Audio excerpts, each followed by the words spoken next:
Je suis au conseil de développement du pays de Dinan, qui est une association qui rassemble un certain nombre d'acteurs du pays, socioprofessionnels, particuliers, associations, et qui a pour particularité d'accueillir le projet de SIC Ecohabitat Eclis. C'est un projet de structuration et de développement de la filière Ecohabitat sur le pays de Dinan. C'est né au sein de ce qui s'appelle l'école de projet Interstice, qui est une activité de l'association Ster-Eden.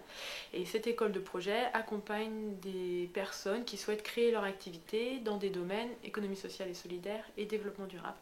Donc Jérémy Dauphin, je suis ingénieur agricole et donc gérant d'une société coopérative d'intérêt collectif, énergie renouvelable, qui bosse sur le pays de Dinan, particulièrement sur la filière bois-énergie. Et je suis également formateur à l'école de projet Interstice, qui est une activité de l'association Ster-Eden et qui a pour but principal d'accompagner des porteurs de projets à créer leur entreprise dans l'économie sociale et solidaire. Donc concrètement, comment ça se passe? C'est basé sur des regroupements collectifs au sein de l'école qui permettent aux porteurs de projets de se réunir. Donc globalement, on a une dizaine de porteurs à chaque session. Donc c'est une semaine par mois pendant plusieurs mois.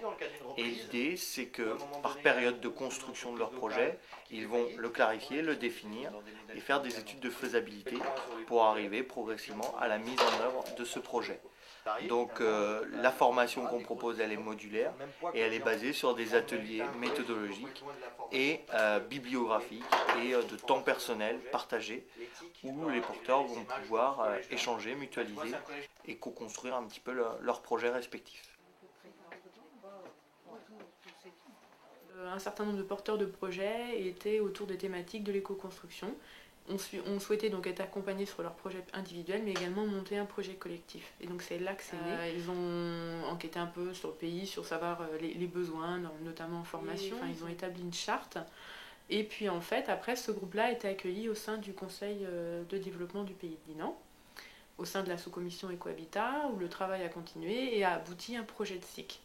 Et donc maintenant, la SIC, en fait, depuis le 9 juillet, est créée et elle est actuellement en cours d'immatriculation. Deux volets, on va dire, qui sont l'éco-construction et l'économie sociale et solidaire. Donc au niveau de l'éco-construction, c'est la performance énergétique, ça c'est beaucoup dans l'air du temps, on va dire, mais aussi l'utilisation de matériaux sains et non polluants, ce qui n'est pas toujours le cas. Également de faire attention aux matériaux, leur bilan carbone, la question des énergies grises dans leur production, leur mode d'acheminement, la question de la gestion également des chantiers, et puis aussi un volet intégration dans l'environnement, dans le patrimoine également. C'est-à-dire qu'on a un volet éco-construction et un volet patrimoine et rénovation, éco-rénovation. Donc là c'est le côté éco-construction. Et le côté économie sociale et solidaire, c'est le fait d'avoir des valeurs comme le développement de l'emploi local, le développement de filières locales, la parité homme-femme, la mixité sociale, l'accessibilité du logement écologique au niveau financier, c'est-à-dire ne pas faire n'importe quel prix également, et puis aussi des valeurs de transmission de savoir, d'échange, de formation, éducation populaire. La société a été créée le 9 juillet 2009, c'est-à-dire il y a 2 mois. Donc là, on est en train de mettre en place les actions concrètes, mais on commence à répondre par exemple à des appels d'offres, à avoir des contacts sur des missions d'accompagnement à la maîtrise d'ouvrage, de pré-études que nous proposons pour permettre d'avoir une vision globale d'un projet. Donc là, on commence à avoir des gens qui sont intéressés. Et puis nous allons proposer des formations, un centre de documentaire, mais ça va être ouvert à partir de janvier 2010. Donc les activités commencent maintenant, mais pour l'instant, on n'a pas de réalisation concrète. Et une SIC, c'est finalement à 2 niveaux. Il y a la SIC en tant que telle, les activités de la SIC, et après, il y a les sociétaires de la SIC. Et dans les sociétaires de la SIC, il y a des particuliers, des associations, et également des professionnels qui, eux, ont déjà leur activité professionnelle dans leur entreprise.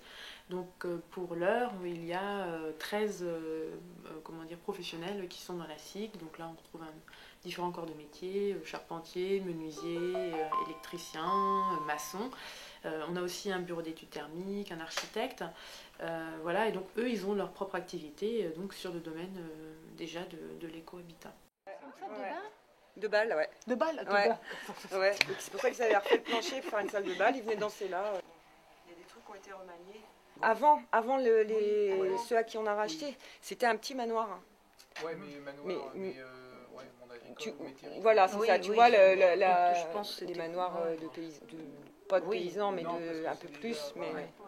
Et en fait, le propriétaire de ce manoir, c'était le même que celui qui a le château du bourg de Pléné-Jugon. C'est un peu parce que nous, on vit en dessous, en fait. Bah oui, on a bien. Ah oui, d'accord, c'est là que j'étais. Ouais.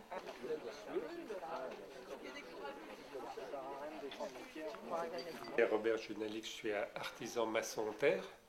Donc je fais essentiellement de la maçonnerie, de la réhabilitation, de la restauration du bâti ancien en terre et l'utilisation des matériaux anciens, matériaux naturels m'a ramené tout naturellement à l'éco-habitat dans la mesure où c'est quasiment les mêmes matériaux qu'on utilise, la même façon de procéder. Puis ensuite, en m'intéressant à l'éco-habitat, comment fonctionne l'éco-habitat, je me suis rendu compte que déjà dans le bâti ancien, il y avait les mêmes tendances qui étaient utilisées. Donc voilà. Ensuite, la SIC, le rapport avec la SIC, je suis un des membres fondateurs, c'est-à-dire que ça fait 2 ans que je travaille avec les autres sur ce projet-là. Ce qui m'intéressait là-dedans, c'était d'arriver au départ de cette structure, de la créer.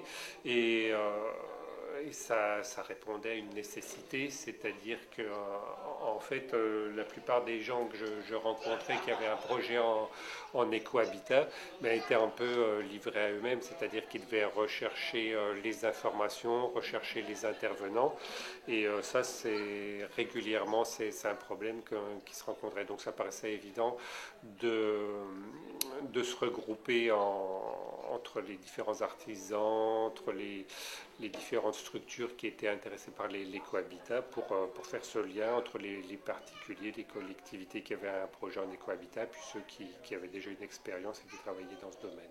Voilà. Alors la structure, c'est finalement en passant par Interstice, école de projet. Ça s'est orienté vers une association dont l'objet est de faciliter l'écologie pratique. Je suis Gérard Tardif, je suis le gérant d'une entreprise qui s'appelle Avixstar, spécialisée en diagnostic immobilier et de plus en plus avec une branche liée à l'audit énergétique et tout l'accompagnement, on va dire, assistance à maîtrise d'ouvrage dans le domaine des projets pour les particuliers dans le cadre de leur rénovation de logements, plus particulièrement d'un point de vue énergétique.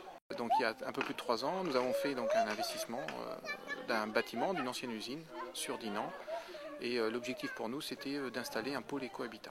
Mon métier aujourd'hui de l'immobilier est quand même en rapport avec ça, c'est-à-dire toujours dans l'idée de conseiller les gens dans le respect du patrimoine et des solutions techniques anciennes qui vont être nécessaires à mettre en application pour la rénovation des 40 millions de logements anciens qui existent. Il était temps de fédérer les acteurs de l'éco-construction et sur une certaine vision de l'éco-construction. Donc je pense que c'était intéressant d'être aussi dans une dynamique économie sociale.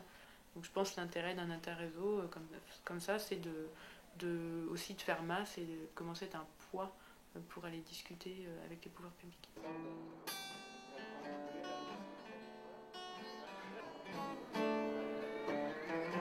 To call my good friend, mighty good time. We bought a bottle of red whiskey, champagne and wine.